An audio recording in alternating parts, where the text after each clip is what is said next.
মাগরিবের নামাজের পরে হাসবুনাল্লাহু নি'মাল ওয়াকিল এই দোয়াটা যদি 33 বার করে পাঠ করতে পারে, আল্লাহ পাক নগদে তাকে 4টা পুরস্কার দান করে দেয়। যেরকম সুবহানাল্লাহ।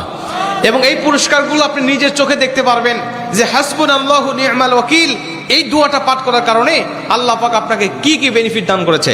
1 নম্বরে আল্লাহ পাক আপনার দুশ্চিন্তা, আপনার টেনশন আল্লাহ পাক দূর করে দিবে। আপনি যত বড় দুশ্চিন্তায় থাকেন না কেন, আপনার টেনশন আপনাকে একদম শেষ করে দিচ্ছে। আপনি যদি হাসবুনাল্লাহু নি'মাল ওয়াকিল মানে আল্লাহ আমার জন্য যথেষ্ট, আল্লাহ আমার জন্য অভিভাবক হিসেবে যথেষ্ট, আপনি যদি দোয়া করতে পারেন, আল্লাহ পাক বলেন যে আমি আল্লাহ পাক তার টেনশন, তার দুশ্চিন্তা একেবারে দূর করে দেই। এটা হলো প্রথম নম্বর বেনিফিট।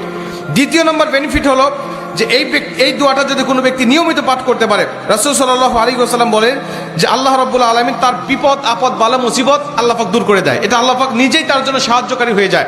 বিপদ আপদ বালা মুসিবত তার সামনে আর কিচ্ছু রাখে না। আপনি যত হাসবুনাল্লাহু নি'মাল ওয়াকিল পাঠ করবেন, তত আল্লাহ পাক আপনার সামনে থেকে বিপদ বালা মুসিবত দূর করে দিবে। এটা হলো 2 নম্বর। 3 নম্বরে নবীজি সাল্লাল্লাহু আলাইহি ওয়াসাল্লাম বলছেন, যে ব্যক্তি হাসবুনাল্লাহু নি'মাল ওয়াকিল বেশি বেশি পাঠ করবে, আল্লাহ রাব্বুল আলামিন সে যদি কারোর দ্বারা জুলুম শিকার হয়ে থাকে, সে মাজলুম, তার উপরে কেউ জুলুম করেছে, তার উপরে কেউ কষ্ট দিয়েছে, তাকে এই কষ্টটা সে পেয়ে আল্লাহ পাকের কাছে হাসবুনাল্লাহু নি'মাল ওয়াকিল পাঠ করেছে, আল্লাহ পাক বলেন নিজেই আমি ওই মাজলুমের পক্ষে হয়ে যাই, জালিমের বিপক্ষে আমি আল্লাহ নিজের অবস্থানটা দাঁড় করা দেই। যেরকম সুবহানাল্লাহ। ভাই, আল্লাহ যদি আপনার পক্ষে দাঁড়ায় যায়, আপনার আর কিছু লাগে? আল্লাহ যদি আপনার জন্য সাহায্যকারী হয়ে যায়, আর কিছু লাগে? আপনাকে কোন জালিম আপনার উপর জুলুম করছে, আপনি হয়তো বা সেই জালিমের কাছে আপনি কিচ্ছু না, একেবারে তুচ্ছ, কিন্তু আল্লাহ তো তার থেকে অনেক বেশি শক্তিশালী। আল্লাহ পাক বলে যে আমি তখন ওই মাজলুমের পক্ষে দাঁড়া যাই, ওই জালিমের বিপক্ষে দাঁড়া যাই, আমি আল্লাহ আমার নিজের মতো করে আমি তখন বিচারটা শুরু করে দেই। যেরকম সুবহানাল্লাহ। এজন্য যদি কেউ আপনার উপর জুলুম করে, আপনি হতাশা হবেন না, আপনি কষ্ট পাবেন না, আপনি আসমানের দিকে মুখটা উঁচা করে বলবেন হাসবুনাল্লাহু নি'মাল ওয়াকিল নি'মাল মাওলা ওয়া নি'মান নাসির।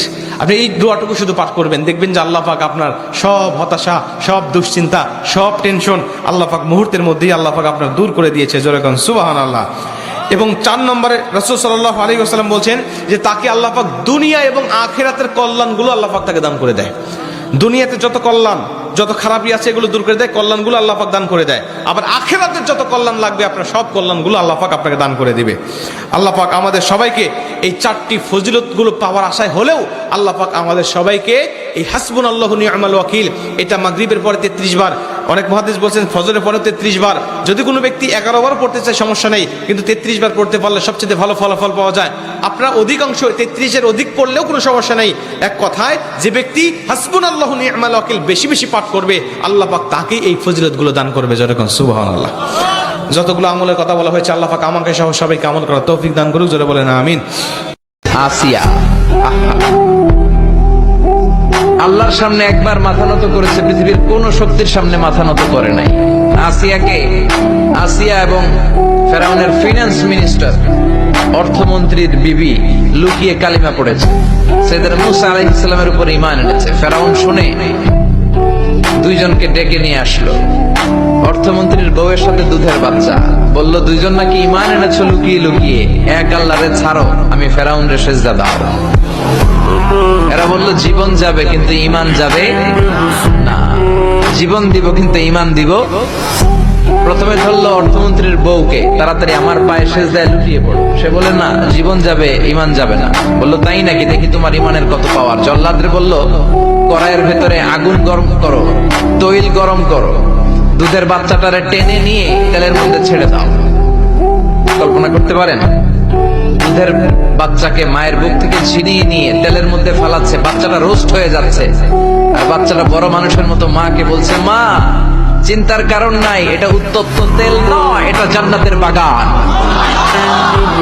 ভয় নাই মা, তুমি চলে আসো, তুমিও লাফিয়ে পড়ো, শাহাদাতের পেয়ালা থেকে মিষ্টি সুধা পান করো। মহিলার ঈমান আরো বেড়ে গেল। সে বলল আমি জীবন যাবে ঈমান যাবে। ফেরাউন বলল তোর ঈমান কত আমি দেখে নেব। এই মহিলাটাকেও উত্তপ্ত তেলের মধ্যে ছেড়ে দেয়। বাকি রইল ফেরাউনের বউ আসিয়া। আসিয়ারে ফেরাউন বলল, আসিয়া এক আল্লাহর ইবাদত ছাড়ো, আমারে সিজদা দাও। আসিয়ারও এক কথা, জীবন দিব ঈমান দিব। ফেরাউন বলে আসিয়া তোরে উলঙ্গ করব, বউ হয়েছিস, আই ডোন্ট কেয়ার। হাজার হাজার মানুষের সামনে নিজের বউকে উলঙ্গ করলো।